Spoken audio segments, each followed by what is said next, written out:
Olá, boa noite. Você que está acompanhando a TV Câmara, está começando mais uma edição do programa Câmara Saúde. E no programa de hoje nós vamos falar sobre o Novembro Roxo, o mês de atenção à prematuridade. Por isso está aqui comigo a responsável técnica da UTI Neonatal do Hospital de Clínicas, Giovana Belk. Boa noite, Giovana. Boa noite, doutora. Bem-vinda à TV Câmara. Obrigada pelo convite. Doutora, então a prematuridade é uma questão de saúde pública, né? A gente trouxe alguns dados aqui que atinge 15 milhões de crianças todos os anos ao redor do mundo. Primeiro, eu queria que você explicasse para nós o que é um bebê prematuro. Tá certo.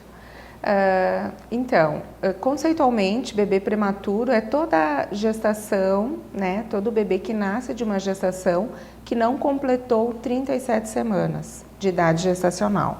Então, nós temos várias classificações dentro da questão da prematuridade. Temos o prematuro de extremo baixo peso, que é aquela criança que nasceu com menos de 28 semanas, muitas vezes menores de 1.000 gramas ou 1 quilo, tá? Nós temos o prematuro de médio risco, que é aquela criança que nasce entre 30 e 34 semanas, que dá um peso em torno de 1.000 a 1.500 gramas, e o prematuro tardio, que é aquela criança com mais de 1.500 gramas, né, e com idade gestacional que vai então de 34 semanas até 36 e 6 dias, 36 semanas e 6 dias. Importante a gente falar que a gente vai falar aqui algumas teorias, conceitos gerais, mas claro, cada caso é um caso, cada bebê é avaliado, né, doutora, individualmente. Quais são os principais fatores que levam à prematuridade? Habitualmente nós temos uma divisão aí, né? Existem fatores relacionados à gestação e à mãe propriamente, que seriam patologias como hipertensão, né? O diabetes mellitus também, que tanto gestacional como anterior à gestação e que pode ter o agravamento durante a gestação gemelar, né, que é muito comum também hoje, a trombofilia como patologia materna aí, mulheres que optam por fertilização in vitro e muitas das vezes acabam fertilizando ali mais de um embrião, né, e que tem já uma comorbidade que a impede de ter uma gestação natural aí envolvida, né? Às vezes existe inclusive associação de patologias, né, que levam essa gestante a ter um risco maior de prematuridade, né?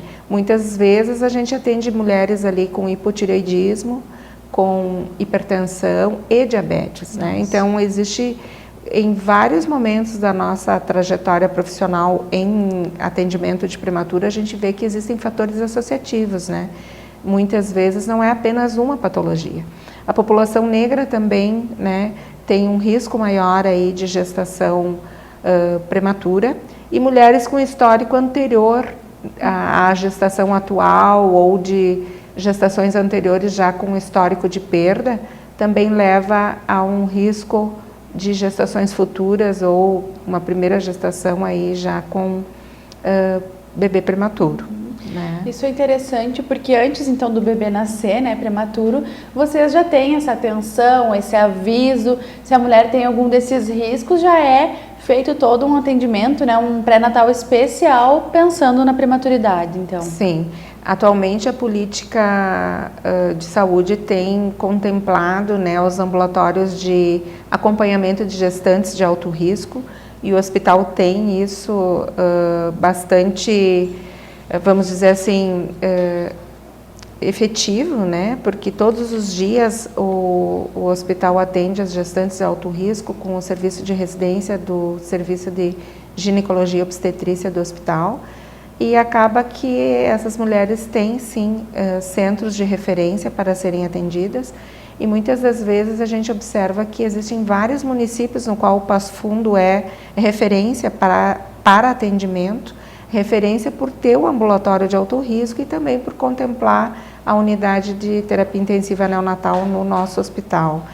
Fazendo com que essas crianças tenham aí então um atendimento integrado, né, junto com a ginecologia obstetrícia, e nós trabalhamos com eles diariamente nesse sentido para que haja aí um atendimento efetivo e uma sobrevida adequada, né, ou pelo menos que a gente possa tentar salvar essas crianças aí da questão da prematuridade, né. Nós sabemos que quanto mais prematuro o bebê é, maior o risco de sobrevida dessas crianças.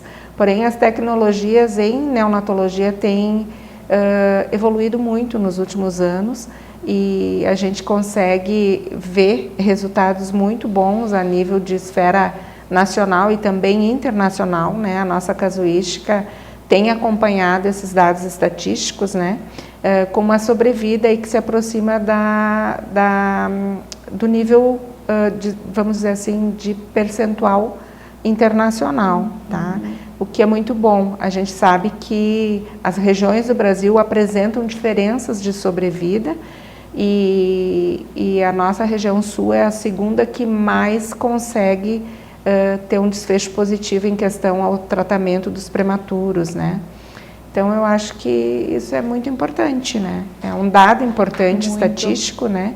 Que foi apresentado, inclusive, agora no último congresso de perinatologia que aconteceu em Florianópolis, no mês de outubro, e que eu estive presente, que a gente pôde ver que, então, o atendimento dado na região sul contempla aí dados positivos, né? Que bom, nossa, bem importante mesmo. Já que a senhora está falando de dados, né, eu trouxe outro aqui, só que agora um dado alarmante, que segundo o Ministério da Saúde no Brasil, nascem cerca de 340 mil bebês prematuros todo ano. Isso são 6 ocorrências a cada 10 minutos. É um número muito alto, alarmante. Doutora, isso tem crescido? Ao que se deve esse fator de aumento? A gente já falava antes dos fatores de risco, né? Mas de repente as condições da mãe, as gestações, os hábitos que a mulher leva, né? É um aumento significativo. É isso. O que a gente tem observado, assim, ó, é que a gente tem visto cada vez mais comorbidades, né, maternas, que envolvem a questão da prematuridade. Como a gente estava falando ali nas causas, existem as causas maternas, mas nós também temos uma causa bastante importante, que são as malformações fetais, né, e que muitas vezes levam a gestação a um nascimento prematuro, né, a interrupção prematura. A gente tem trabalhado no sentido de melhorar esses índices, propiciando a essas mães o atendimento em ambulatórios de alto risco, mas ainda nós temos uma deficiência de atendimento a essas gestantes.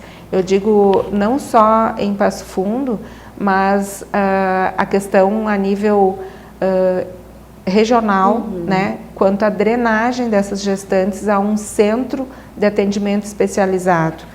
Né?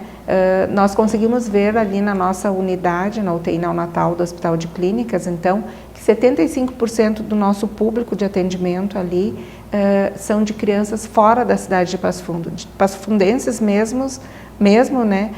São poucas crianças. A maioria a gente recebe de cidades do interior, cidades próximas, né? Nós temos ali 264 cidades que nós acabamos atendendo aí no hospital. Então, é claro que acaba impactando, assim, no sentido, assim, até que se detecte lá na cidade de origem que é uma gestante de risco, que se agende o atendimento, né? E que essa mulher chegue a ser atendida, então demanda aí um tempo. Ontem mesmo nós estávamos alarmados com uma gestante que era uma gesta 14, com 9 abortos, ela era etilista, né?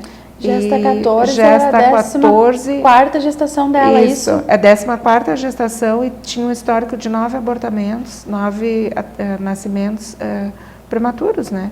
E que acabou não evoluindo adequadamente. E ela estava ali ontem internando com 26 semanas e bolsa rota. Então tu vês assim como é complexo, né? E assim elas também têm mulheres aí que usam álcool, droga, cigarro, né?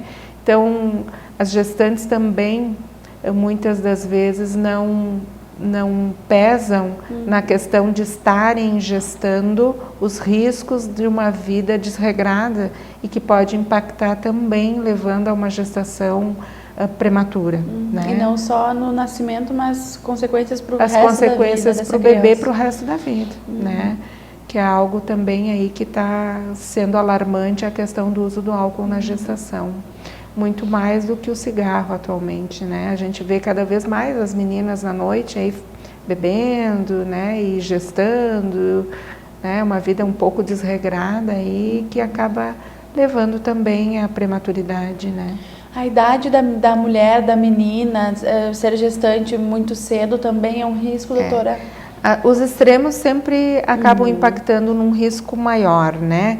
A gente sabe que tanto a gestação na adolescência, como a gestação numa idade acima de 35 anos, e aí estão as mulheres que acabam optando pela evolução no trabalho, né? Fazendo mestrado, faculdade, doutorado, acabam deixando então o planejamento familiar lá para depois da formação profissional, levando então a gestações de maior risco, né, e que acabam resultando muitas das vezes em prematuridade, né? Então tem todas essas questões aí a serem pontuadas, né, na questão do prematuro. É muita coisa mesmo. Bom, nós falamos então do que pode levar a essa prematuridade. Agora eu queria falar um pouquinho, né, depois do nascimento desse bebê, a prematuridade então pode ocasionar implicações, né, esse recém-nascido. Problemas pulmonares, deficiências motoras, as próprias infecções. Esse bebê, ele tem uma imunidade menor, ele precisa de um cuidado maior. Exato. A especialidade de neonatologia, né, a especialidade que visa o cuidado ao recém-nascido prematuro, né? Eu sempre digo para os pais, quando a gente admite um bebê na unidade, que nós estamos diante de um capítulo à parte da pediatria, né? E, aliás, é um livro à parte da pediatria com muitos capítulos. Eu sempre digo para eles que cada bebê que interna na unidade de terapia intensiva neonatal escreve ali a sua história, né? E não existe um capítulo igual ao outro. Cada criança tem o seu desenrolar ali durante o período que eles ficam conosco. Essa semana mesmo nós acabamos dando alta para uma criança que esteve conosco 90 dias na unidade, né? Foi um bebê foi um prematuro de extremo baixo peso, que nasceu ali com 25 semanas e acabou que resultou em 90 dias de internação. Então, ela teve uma longa história conosco, né? Nessa trajetória, não há como negar que são crianças que a gente vive cada dia de uma forma diferente. Eu digo para os pais, de manhã eu posso te dizer que o bebê está muito bem, está estável, e à noite esse quadro, esse cenário pode ser completamente outro, né? Então, eles acabam aprendendo o que é ter um filho na unidade neonatal conosco, né? E isso não tem como você explicar num único contato, né? Esse contato, ele é diário. Nós contamos ali na unidade com equipes multidisciplinares que atuam conosco e que têm melhorado o atendimento como um todo e que vai resultar aí numa maior sobrevida desses recém-nascidos. Que é a equipe multidisciplinar, nós temos ali, então, assistente social, enfermeiras, fisioterapia, psicologia, né? Atuando nutrição dentro da unidade, tá? E elas participam de um round, residentes da equipe multi, residentes da medicina, né? E que acabam atuando conosco e participando ali no round, então, todos buscando a melhoria no atendimento e cada uma fazendo a sua área, unindo forças, né, no sentido de que essas crianças tenham um melhor desfecho e acabem tendo alta da unidade.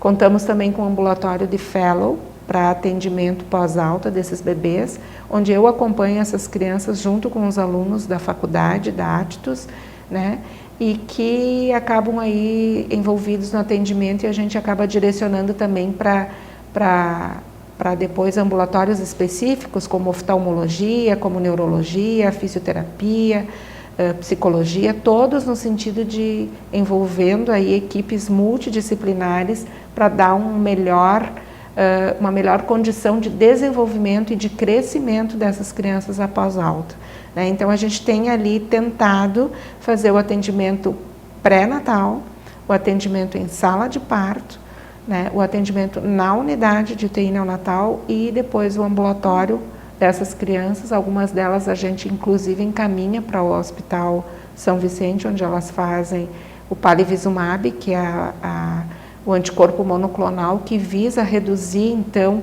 as doenças provocadas pelo vírus sincicial respiratório nos períodos aí da sazonalidade, que incluem os meses de inverno, né, que vai de março até agosto, né, e tudo buscando então um melhor atendimento. Também a gente tem trabalhado junto à Secretaria de Saúde, buscando fazer as vacinas já na unidade de terapia intensiva neonatal, né? Tudo no intuito, então, de melhorar o atendimento desses pacientes que nos procuram ali como referência para atendimento de gestante de alto risco e atendimento ao recém-nascido prematuro. Perfeito, doutora. Nós vamos encerrando o primeiro bloco do nosso programa. Na volta eu quero falar um pouquinho mais sobre esse cuidado pós-nascimento, vacinação, a imunidade do bebê. Então você que está nos acompanhando, não sai daí porque nós já voltamos falando sobre o Novembro Roxo, a prematuridade.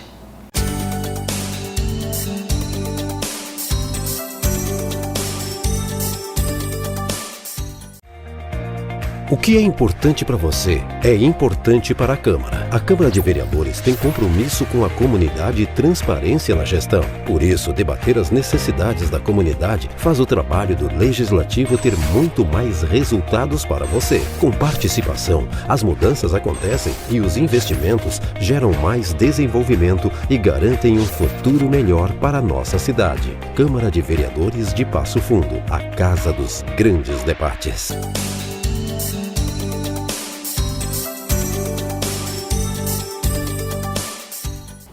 Estamos de volta com o programa Câmara Saúde aqui na TV Câmara, canal 16 ou pelas redes sociais.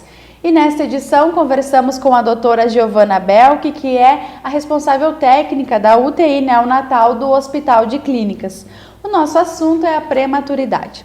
Doutora, então, esse mês de novembro todo está sendo especial para falar desse assunto, né? O Novembro Roxo é uma campanha mundial. Então, aqui em Passo Fundo, o Hospital de Clínicas promove algumas atividades, um evento especial, que será a terceira edição do Encontro de Prematuros. Fala um pouquinho pra gente o objetivo, o que é esse encontro. Então, sendo o mês de novembro, no dia 17, a comemoração do Dia Internacional da Prematuridade, nós pensamos uma forma de tornar, já que a questão do prematuro, né, é uma questão assim que traz muita apreensão durante todo o período de internação dessas crianças na nossa unidade, nós pensamos em tornar esse dia um dia feliz, né? Então, um dia onde a gente possa estar comemorando ali com eles a vitória sobre esse período tão preocupante que os pais passam, né, de tanta apreensão, de dúvidas a respeito do desfecho do nascimento prematuro. Então a gente pensou em tornar esse dia mais feliz e uma das formas que nós planejamos então é reunir esses ex-prematuros, né, das diferentes cidades que a gente acaba atendendo ali, numa tarde de confraternização com eles, onde nós conversamos um pouquinho sobre como é bom tê-los ali naquele espaço, naquele momento, de uma forma assim mais descontraída. A gente busca levar atividades de brincadeira com as crianças ali, então, com brinquedos tipo pula-pula, piscina, cama elástica, né, para que eles se divirtam, né.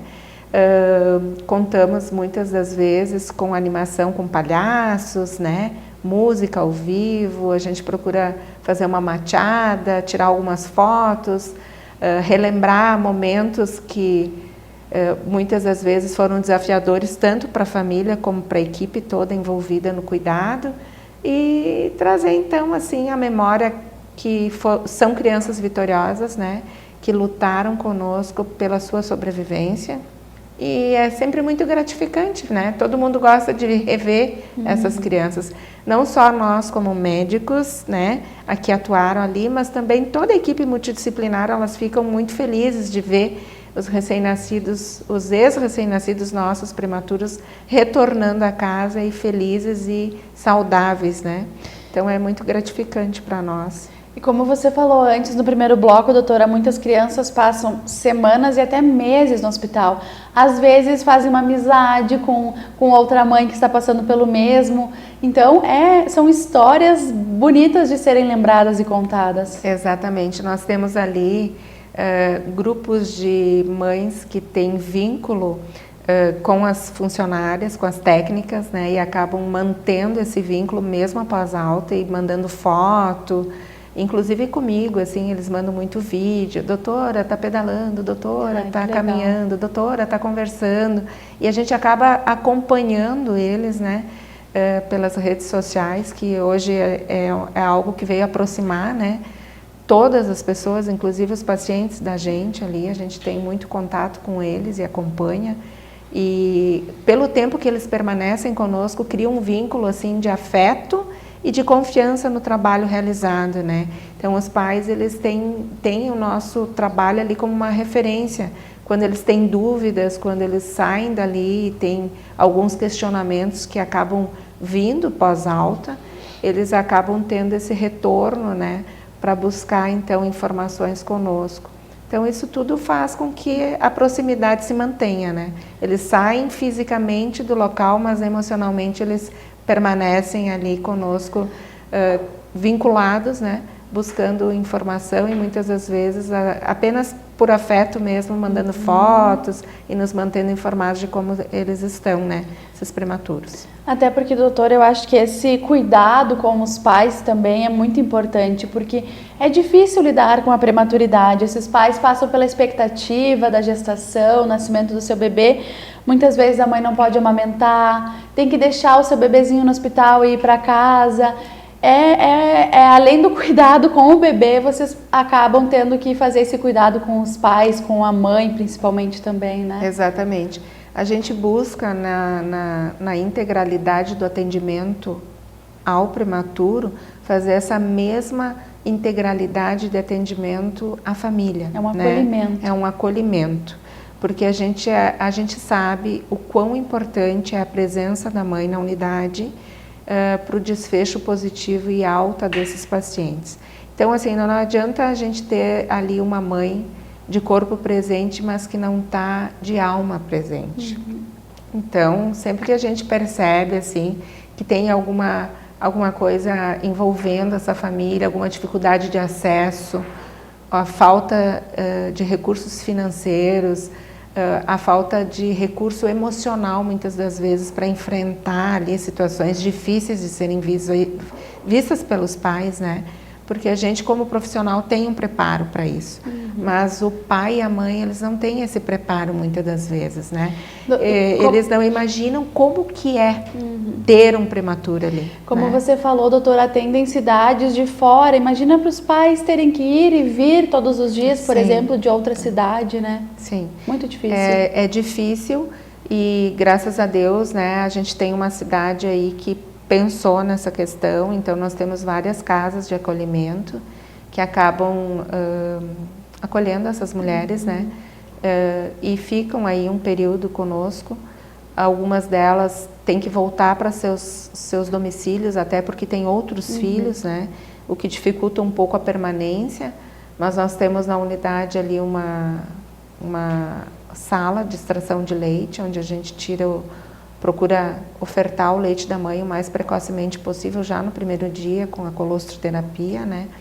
Tudo isso visando uma melhoria na imunidade dos bebês também e melhorando o desfecho deles conosco, que é científico, né? E que tá muito bem provado a isso. Além da presença das mães ali, as que podem ficar conosco, a gente também acaba acolhendo elas ali na unidade e propiciando que elas se envolvam também no cuidado com os bebês.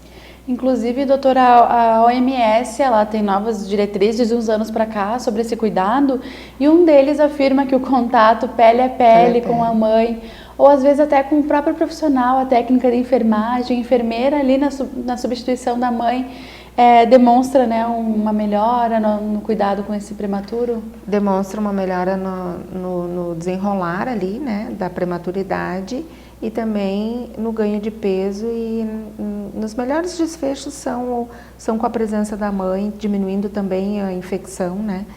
Por incrível que pareça, diminui os riscos de infecção hospitalar da presença dos cuidados da mãe no cuidado do bebê ali na unidade. Então a gente tem sempre procurado levar o que a ciência tem nos mostrado para o campo da prática, né? A ciência e a experiência de vocês, né, doutora? Que a gente possa estar entregando para essas famílias ali o melhor, né, no sentido do cuidado desse prematuro. A senhora, inclusive, tem muita experiência nisso, são anos focados aí justamente no atendimento da UTI neonatal, e quando a gente fala em UTI neonatal, muitos desses pacientes são os prematuros. Exatamente. A UTI neonatal, na verdade, é só prematuro, mas também tem algumas crianças que não são prematuras. A maioria é prematuro, é verdade. Mas a gente tem ali bebês a termo também que têm patologias, né, que devem ser tratadas porque eles não têm condições clínicas de, ao nascer, ir para as suas casas sem que haja a resolução dessas patologias. As malformações, né? Algumas crianças que têm intercorrências transitórias ali e que não trazem tanto risco para a sua vida, mas que precisam ficar um período curto conosco, também acabam evoluindo ali num atendimento em UTI neonatal, né? Doutora, qual é a idade assim que um bebê prematuro, claro, eu imagino que isso é cada criança, mas existe uma média de idade de até quando esse bebê vai precisar de acompanhamento? Por exemplo, até 1 ano, até 2 anos, um atendimento um pouco mais diferenciado. Assim, teoricamente a gente acompanha essas crianças aí no ambulatório de fellow ali no hospital até 2 anos de idade aproximadamente, tá?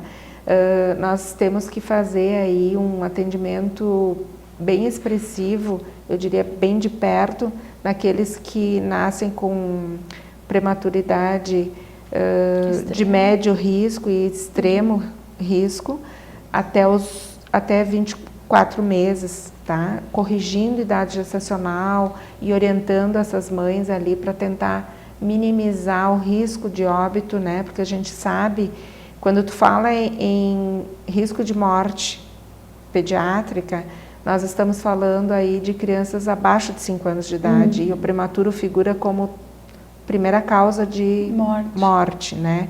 Em risco de mortalidade aí em crianças. Então, a prematuridade, sem sombra de dúvidas, é um capítulo que tu não encerra na alta da UTI, né? A gente deve acompanhar essas crianças o máximo possível. Por questões assim de grande número de procura no nosso ambulatório, a gente acaba atendendo eles até 24 meses e depois a gente tenta desvincular e mandar essas crianças para as unidades referenciadas junto às suas cidades para que eles sigam o atendimento então. Porque senão eu não vou ter como dar seguimento àqueles que eu acabo dando alta, né, mensalmente ali na nossa unidade. Então haveria até a necessidade de a gente ter mais dias de ambulatório para contemplar esse atendimento, né? Mas teoricamente é isso, 24 meses, né, 2 anos de idade, seria o período de maior acompanhamento aí, de maior risco, sendo que até os 5 anos seria o ideal. Doutora, o nosso tempo está chegando ao fim, né? Teria muito mais para falar ainda, mas então, só para a gente encerrar, falar mais uma vez que o novembro é sim um mês especial de alerta aos pais, de alerta às gestantes sobre esse assunto, mas aí o trabalho de vocês é permanente, né? Queria que tu deixasse então essa conclusão, essa mensagem final aí sobre a prematuridade. Bom, eu gostaria de dizer então, né, que nesse mês de novembro especialmente, nós teremos o nosso evento no dia 26/11. Eu gostaria de convidar todas as mães, a todas as secretarias de saúde que referenciam seus pacientes à nossa unidade aqui em Passo Fundo, no Hospital de Clínicas, que possam se fazer presente conosco nesse dia comemorativo, né? E gostaria de dizer a todas as mães que terão seus filhos conosco que a prematuridade tem sim um desfecho positivo e que nós temos trabalhado arduamente para que isso possa continuar acontecendo. E eu espero que todas vocês tenham a melhor experiência conosco ali, tenham condições então de passar esse período de tanta insegurança e de tantas incertezas da melhor forma possível conosco e que sejam felizes após isso, né? E a gente está aí para tentar auxiliá-los nesse desafio que é a prematuridade, mas que sim tem um desfecho positivo. Saúde, né? O que a gente deseja a todas as crianças, os prematuros. Doutora, muito obrigada pela sua participação, disponibilidade. Né? A gente sabe que veio aí de um plantão, então cansativo, e mesmo assim, né, trouxe tantas informações. Obrigada. Obrigada a vocês. E obrigada também a você de casa que nos acompanhou nesta edição do programa Câmara Saúde, falando sobre o Novembro Roxo, mês da prematuridade. Uma boa noite e até a nossa próxima edição. Obrigada.